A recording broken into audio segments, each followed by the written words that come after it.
पृथ्वीगी ख्वाइदगी Chaoba sports चही मरी मरी लेरगा पांगथोकपा ओलंपिक गेम्स न ओइरी। जुलाई तांग 16 ऑगस्ट तांग 13 फाउबा फ्रांस की कैपिटल अमसुंग ख्वाइदगी चाउबा सिटी ओइरिबा पेरिस ता पांगथोकदौरिबा 39 सुबा गेम्स असिदसु पृथ्वीगी तोंगान तोंगान लेबाक सिंगदगी खंगलकपा अफबा सानरोय मयाम अमना तोंगान तोंगान मसाना सिंगदा अथोय अहेन तानगदौरी। इंडिया की ओइना मसाना 13 सानरोय सामगा 13 सरुक यागदौरी।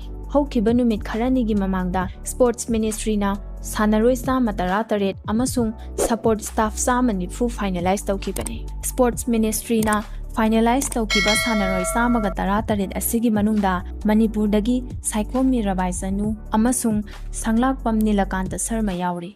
ओलंपिक गेम्स ता मणिपुर की सानरोय सिंगना इंडिया की महुत सिंधुना सरुक याबा ngamlakpasi हौखिबा 19 सुबो ओलंपिक गेम्स तगिनी। 1984 दा लॉस एंजेल्स ता पांगथोकखिबा गेम्स अदुदा इंडिया की हॉकी टीम दा मणिपुर की हॉकी सानरोय पांगंबम नीलकमल यावखि। महाकना मणिपुर की हानबा ओलंपियानी। मणिपुर की अनीसुबो ओलंपियाना हॉकी की खेत्रीमयुम थोइबनी। महाक 1988 ता सियोल दा पांगथोकखिबा 13 सुबो ओलंपिक गेम्स ता इंडिया की हॉकी टीम दा याउदुना सरुक याखिबनी।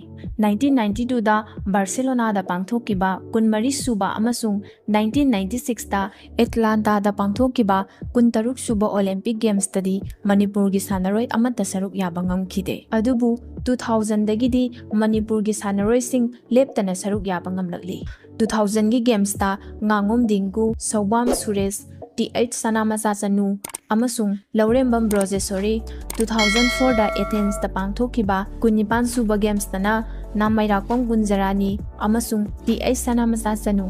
2008 की बीजिंग दा पांगथोकखिबा गेम्स तना लाइस्रम बोम्बेला हुमुजम तोम्बी अदुगा 2012 दा लंदन दा पांगथोकखिबा 19 सुबा गेम्स तना लाइस्रम बोम्बेला लाइस्रम देवेंद्रो nganगom सोनिया चनु MC मेरीकॉम अमसुंग खदांगमम कोथजिनी।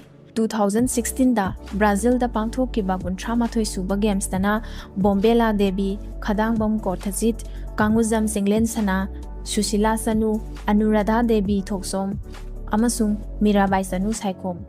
2020 दा पांगथोकदबदा कोविड-19 की लाइसना मरम ओइरगा चही अमा सोंथरकलगा 2021 दा टोक्यो दा पांगथोकखिबा 19 सुबा गेम्स तना MC मेरीकॉम सुशीला लिकमाबम साइखोम मीराबाई चनु संगलाकपम नीलकांता शर्मा अमसुंग सुशीला चनु पुखरमबम सरुक याखि।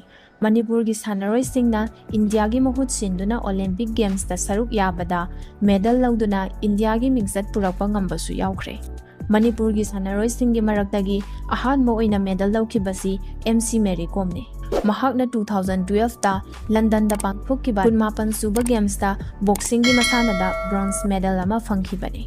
ममांगी गेम्स तसु साइखोम मीराबाई चनुना वेट लिफ्टिंग मसानदा सिल्वर मेडल अमा अमसुंग हॉकी की मसानदा संगलाकपम नीलकांता शर्माना ब्रोंज मेडल अमा फंगखि। मणिपुर की सानरोय सिंगना 19 सुबा गेम्स तगी हौदुना इंडिया की कंटिंजेंट यावरकपदा मसिंग ख्वाइदगी यामना यावखिबसी 2016 दा ब्राजील दा पांगथोकखिबा 19 सुबा गेम्स तनी। गेम्स अदुदा मणिपुर की सानरोय 3 यावखि। ममांगी गेम्स तना सानरोय 5 यावखि। 2012 तसु सानरोय 5 यावखि। अदुबु हंदक्ति अनीदगी हेना यावद्रे। स्पोर्ट्स मिनिस्ट्री ने सानरोय सिंगी लिस्ट फाइनलाइज तौबदा संगलाकपम नीलकांता की मिंग यावरबसु अल्टरनेट एथलीट ओइना यावबना हंदक्की गेम्स असिदा महाक तसेंगना सरुक याबा फंगद्रा फंगलोइद्रा हाइबा सबसाबा हाइबा ngamdri। साइखोम मीराबाई चनु मथंतनी हौजिक फाउबदा सोइदना सरुक यारगनी हाइना खंगबा ngamlibasi।